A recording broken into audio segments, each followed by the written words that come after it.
Es mi calentamiento, espérate. Hola, ¿qué tal amigos? ¿Cómo están? Mi nombre es Pablo, soy Pablo Paramédico y bienvenidos a...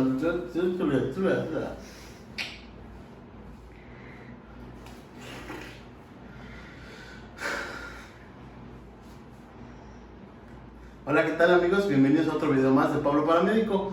Hoy les voy a dejar con mi amiga Keren y mi amiga Zuleimi para que... ¿Cómo se llama? Zuleimi.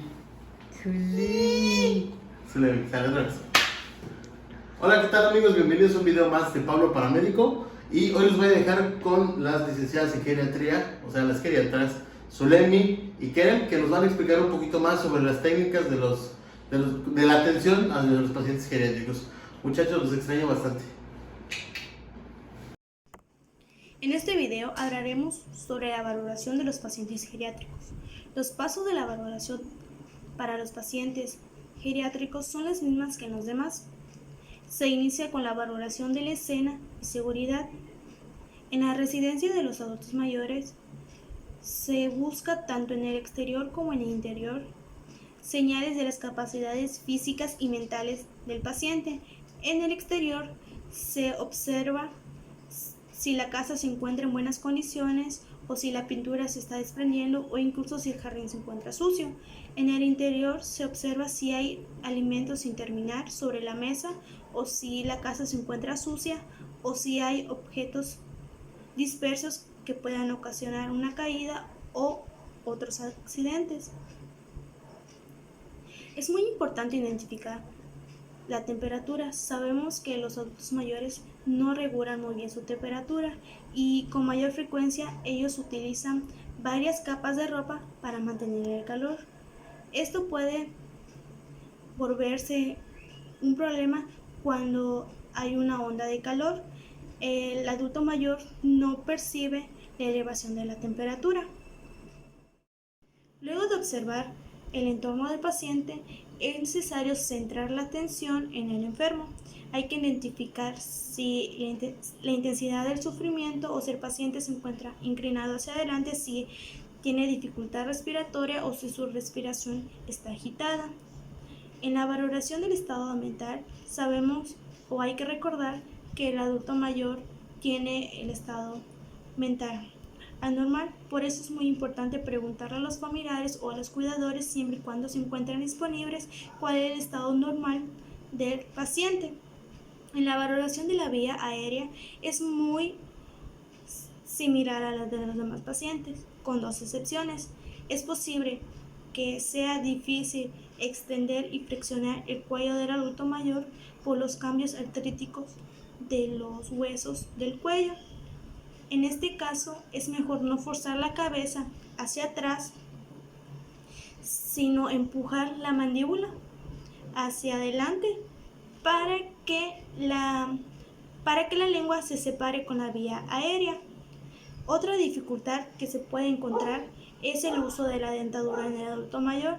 La dentadura, si se encuentra segura, casi nunca hay que retirarla, pero si se encuentra floja o mal ajustada, es mejor retirarla de la boca cuando el paciente se encuentre inconsciente para impedir que se obstruya la vía aérea. En la valoración de la respiración, los pacientes geriátricos tienen mayor riesgo de obstrucción de las vías aéreas por un cuerpo extraño. Dos factores muy comunes son los fragmentos grandes de alimentos y mal masticados. Incluso, como lo mencioné hace un momento, la dentadura igual puede ser otro factor. Aquí hay que corregir la posición de la cabeza e intentar la ventilación nuevamente. Si esto no funciona, se inicia la secuencia para aliviar la obstrucción de la vía por un objeto extraño. En la valoración de la circulación hay que identificar el pulso radial. El pulso a menudo es irregular, es decir, sin ningún tipo de ciclo repetido o regularidad. Sabemos que esto es el resultado de una arritmia y las arritmias son muy frecuentes en los adultos mayores. Sin embargo, esa irregularidad no es por sí mismo un motivo de preocupación. En la evaluación secundaria, durante el interrogatorio se busca obtener antecedentes del padecimiento actual, lo cual puede ser difícil cuando se valora a los pacientes geriátricos. Es posible que respondan preguntas con mucha lentitud o de manera inadecuada, o incluso puede ser difícil comprender su habla o que tenga dificultad de entender las preguntas. Es muy importante reunir la mayor información posible del paciente. Cuando se valora el nivel de orientación, hay que considerar que el paciente se encuentre orientado en tiempo, es decir, que pueda responder en qué año o en qué día estamos. Las preguntas deben de realizarse una a la vez y lo más claro posible.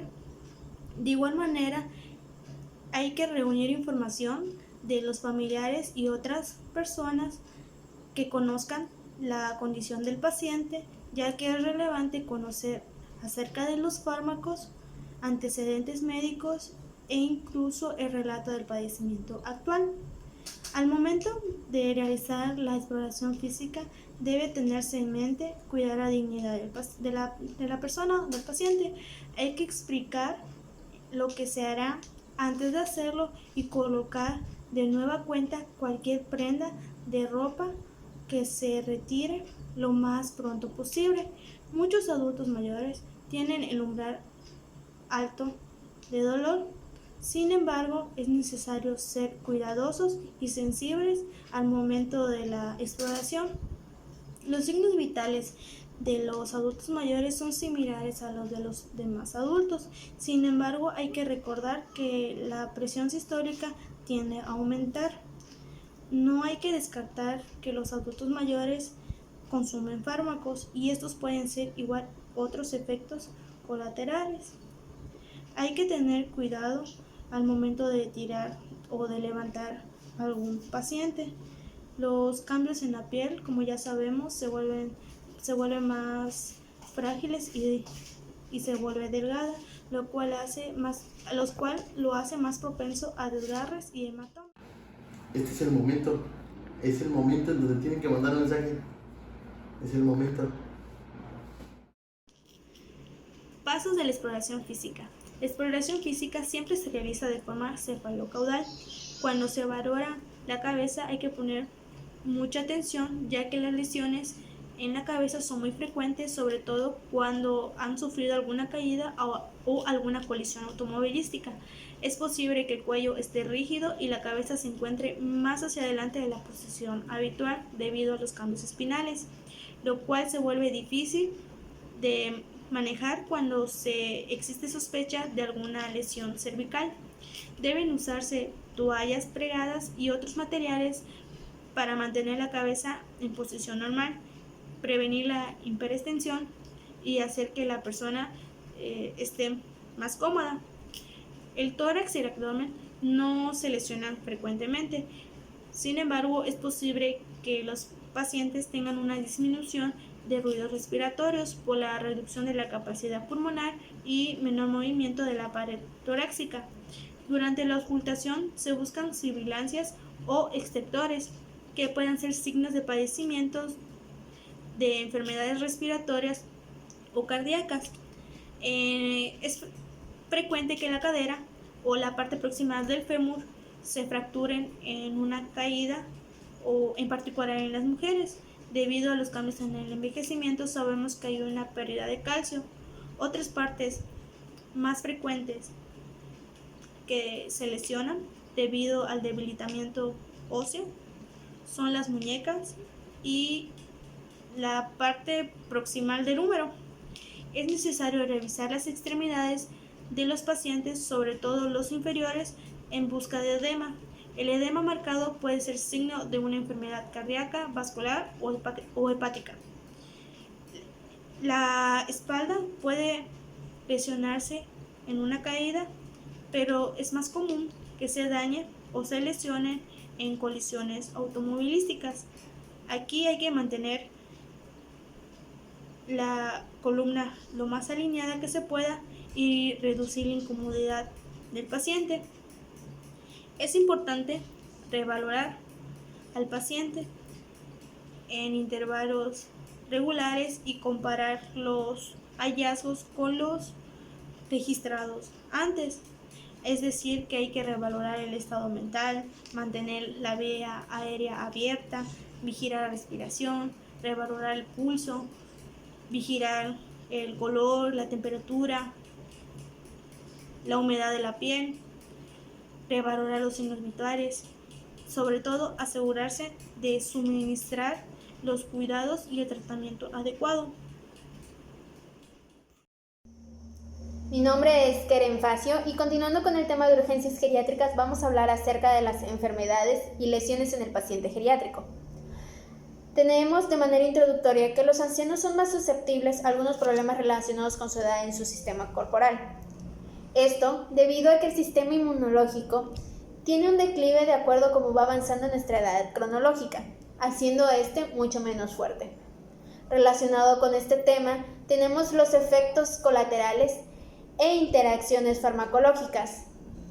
Muchos de los adultos mayores consumen medicamentos.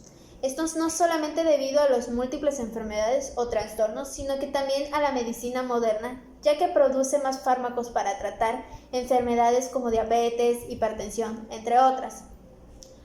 No importa qué tan organizada sea la persona adulta mayor, a veces, sin la ayuda de un organizador de pastillas, puede ser imposible poner todas esas pastillas en orden en su hora y dosis correcta. Es importante, como ya mencionaba, el uso de estos organizadores de pastillas para las personas adultas mayores.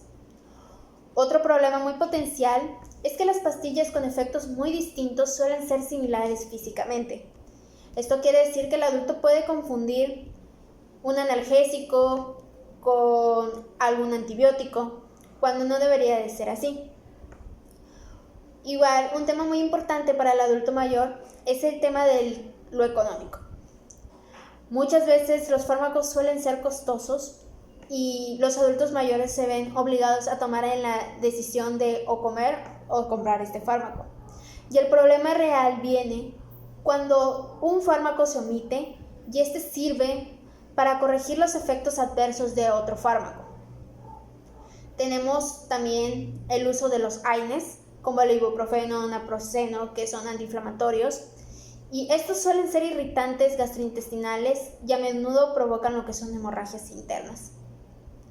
La interacción de los fármacos y el paciente puede ocurrir por la incapacidad del anciano para eliminar los compuestos del cuerpo con la rapidez que antes se hacía.